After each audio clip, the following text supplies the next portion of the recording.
जम्मू कश्मीर के बड़गाम जिले के मागाम के मजहामा इलाके में आतंकवादियों ने गैर स्थानीय लोगों पर फिर हमला बोल दिया। हमले में 2 लोग घायल हो गए। घायल व्यक्ति मजदूर बताए जा रहे हैं। दोनों ही उत्तर प्रदेश के रहने वाले हैं। हमले के बाद दोनों घायलों को तुरंत नजदीकी अस्पताल ले जाया गया, जहां दोनों की हालत स्थिर बताई जा रही है। दोनों घायलों की पहचान उस्मान और संजय के रूप में हुई है। पुलिस के अनुसार दोनों उत्तर प्रदेश के रहने वाले हैं।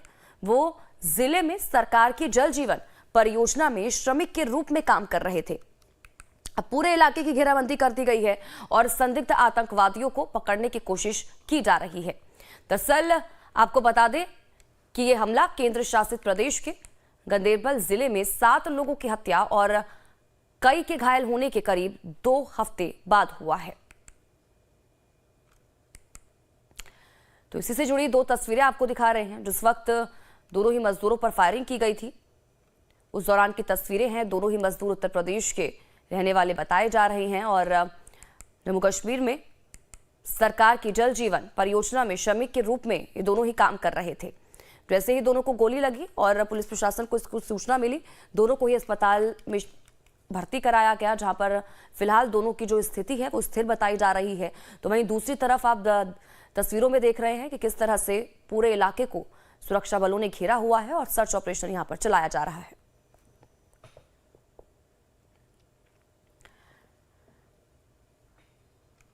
तो दोनों ही तस्वीरें आपके टीवी स्क्रीन पर। पहली तस्वीर उस वक्त की है जब हमला किया गया था आतंकियों की तरफ से दोनों ही मजदूरों के ऊपर, और दूसरी तस्वीर आज सुबह की आपको दिखा रहे हैं कि सुबह से ही घाटी में सर्च ऑपरेशन चलाया जा रहा है। दरअसल आपको बता दें कि ये जो हमला है केंद्र शासित प्रदेश के गंदेरबल जिले में 7 लोगों की जो हत्या कर दी गई थी और जिसमें कई लोग घायल भी हुए थे, उसके बाद 2 हफ्ते बाद यह हमला किया गया है।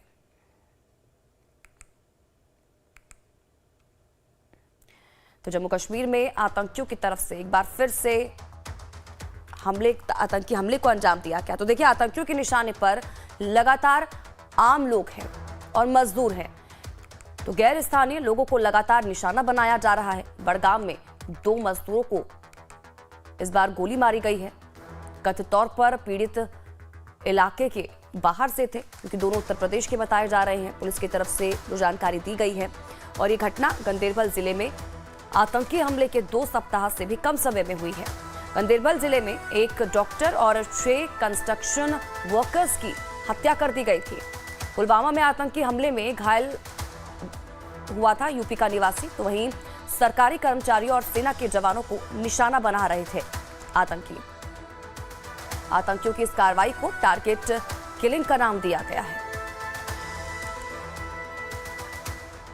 तो पिछले काफी लंबे समय से घाटी में लगातार जो आम लोग हैं, जो मजदूर हैं, और इसी के साथ ही चाहे हम कश्मीरी पंडितों की बात करें, उनको लगातार निशाना बनाया जा रहा है।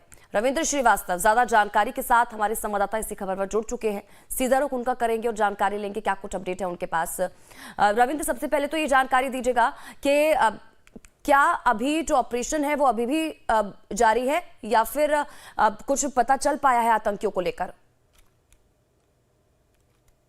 कहा जाए तो ऑपरेशन अभी भी जारी है और आतंकियों की तलाश जो है वो लगातार की जा रही है। लेकिन कल कश्मीर घाटी के अंदर जो हमला किया गया है आतंकियों द्वारा, टारगेट किलिंग का नाम दिया जाएगा इसको, क्योंकि लगातार बाहरी राज्यों से आए मजदूरों को निशाना बनाया जा रहा है। पहले भी आपने देखा होगा जब एक डॉक्टर और 7 मजदूरों की हत्या कर दी गई थी, लेकिन उसके बाद भी बीती रात भी जो है आतंकियों की तरफ से फायरिंग की गई है। हालांकि दोनों की हालत स्थिर बताई जा रही है, लेकिन दीपावली का पर्व था और आतंकी तब भी अपनी नापाक हरकत को अंजाम देने की कोशिशें कर रहे हैं। तो रविंद्र, कितने आतंकी बताए जा रहे हैं? और ये भी बताइएगा कि जिस वक्त ये जो हमला किया गया मजदूरों के ऊपर, उस वक्त मजदूर काम पर थे अपने या फिर किसी काम से बाहर आए हुए थे घर से? क्या जानकारी इसको लेकर? देखिए, जल मिशन के तहत ये मजदूर जो है वहां पर काम कर रहे हैं और आतंकी जो है वो इन्हीं इलाकों में आकर मजदूरों को टारगेट कर रहे हैं। हालांकि प्रशासन जो है वो लगातार ये कह रहा है इन मजदूरों से कि आप रात के समय में बाहर ना पाइए, क्योंकि लगातार आतंकी जो है वो कोशिश कर रहे हैं कि किसी भी तरीके से जो है बाहरी राज्यों से आए मजदूरों को निशाना बनाया जाए। तो यही वजह है कि ये मजदूर जो है ये अपने यहाँ पर रहते हैं वहां से बाहर आए थे और उनके ऊपर आतंकियों ने फायरिंग कर दी। हालांकि इनको अस्पताल ले जाया गया तुरंत उसके बाद, और अब उनकी हालत जो है वो स्थिर है, लेकिन लगातार आतंकियों की तलाश जो है वो की जा रही है। ठीक है रविंद्र, बहुत बहुत शुक्रिया इन तमाम जानकारी के लिए और हमारे साथ जुड़ने के लिए। आप नजर बनाए रखें, आपसे आगे भी जुड़े।